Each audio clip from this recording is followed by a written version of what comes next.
بسم اللہ الرحمن الرحیم، اللہ کے نام سے شروع جو بڑا مہربان نہایت رحم فرمانے والا ہے۔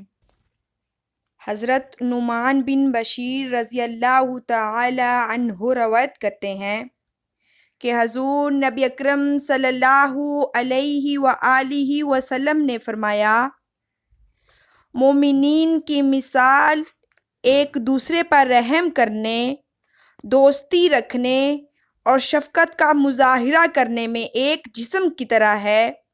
چنانچہ جب جسم کے کسی بھی حصے کو تکلیف پہنچتی ہے تو سارا جسم بے خوابی اور بخار میں اس کا شریک ہوتا ہے۔ دین اسلام کے اس پیغام کو پھیلانے کے لیے ہمارا ساتھ دیجیے، چینل کو سبسکرائب کریں اور اس ویڈیو کو دوست احباب کے ساتھ ضرور شیئر کریں۔ شکریہ والسلام۔